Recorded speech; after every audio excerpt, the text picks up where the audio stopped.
CM Chandrababu బృందం Davos పర్యటనపై YCP నేతలు సంచలన వ్యాఖ్యలు చేశారు. రాష్ట్రంలో పెట్టుబడులు పెట్టడానికి ఎవరూ రావడం లేదని ఆరోపించారు. ఐపీఎస్ అధికారులపై కేసులు పెట్టి వేధిస్తే పెట్టుబడులు పెట్టడానికి ఎవరొస్తారని ఎద్దేవా చేశారు.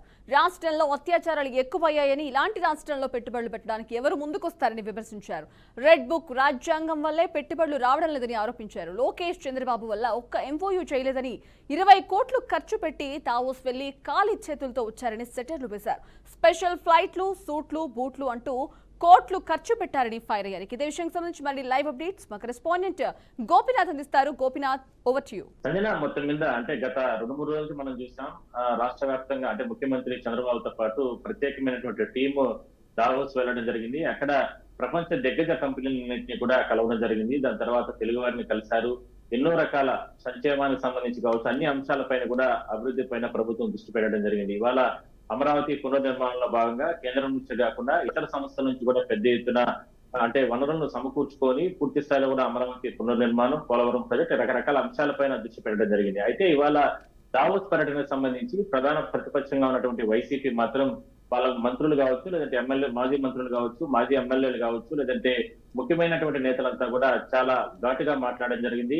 దావోస్ పర్యటనలో కేవలం సూట్లు, బూట్లు, దాదాపుగా ప్రజా సంపదకు సంబంధించి 20 కోట్ల రూపాయల వరకు కూడా ఖర్చు పెట్టి అంటే విదేశాలకు విహారానికి వెళ్లారంటే తప్ప ఎక్కడ కూడా రాష్ట్రానికి, ఎందుకంటే తెలుగు రాష్ట్రాల్లో ఒకటిగా ఉన్నటువంటి తెలంగాణకి దాదాపుగా 1,00,000 కోట్లకు పైగా కూడా ఇవాళ అంటే దావోస్ పర్యటనలో అక్కడ సీఎం రేవంత్ రెడ్డి గారు వెళ్లి పెట్టుబడులు తీసుకుని వస్తుంటే, అదే ఆంధ్రప్రదేశ్ కి సంబంధించి ఎక్కడా కూడా ఎటువంటి పెట్టుబడులు లేకుండా వీళ్ళు ఉత్త చేతులతో తిరిగి వచ్చారంటూ కూడా తీవ్రమైనటువంటి ఆగ్రహం వ్యక్తం చేయడం జరిగింది. మరోవైపు కేవలం నేషనల్ మీడియాలో కావచ్చు, లేదంటే మిగిలినటువంటి వ్యవస్థల్లో కలిసినటువంటి వ్యవస్థలో అక్కడ నారా లోకేష్ ని ప్రెజెంటేషన్ చేసుకోవడానికే దావోస్ పర్యటన పెట్టుకున్నారంటూ కూడా ఘాటు వ్యాఖ్యలు చేయడం జరిగింది. ఇవాళ రాష్ట్ర వ్యాప్తంగా కూడా గతంలో అంటే ప్రభుత్వానికి కావచ్చు, లేదంటే గతంలో ఉన్నటువంటి వ్యవస్థల్లో క్రియాశీలకంగా పనిచేసినటువంటి అధికారుల పైన రకరకాల కేసులు పెట్టి వేధింపులు గురి చేస్తున్నారు, సస్పెండ్ గురి చేయడం జరిగింది.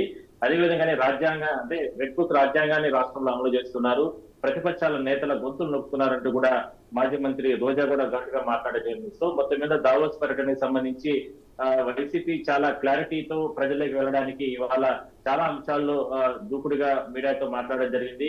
దావోస్ పర్యటనలో ఏ సంస్థలు కలిశారు, అదేవిధంగానే ఎన్ని కంపెనీలు ఆంధ్రాకు రాబోతున్నాయి, ఇవన్నీ కూడా ముఖ్యమంత్రి పూర్తి స్థాయిలో కూడా అంటే ప్రజల ముందు ఉంచాలనేది ఒక ప్రధానంగా వాళ్ళ డిమాండ్. సంజన.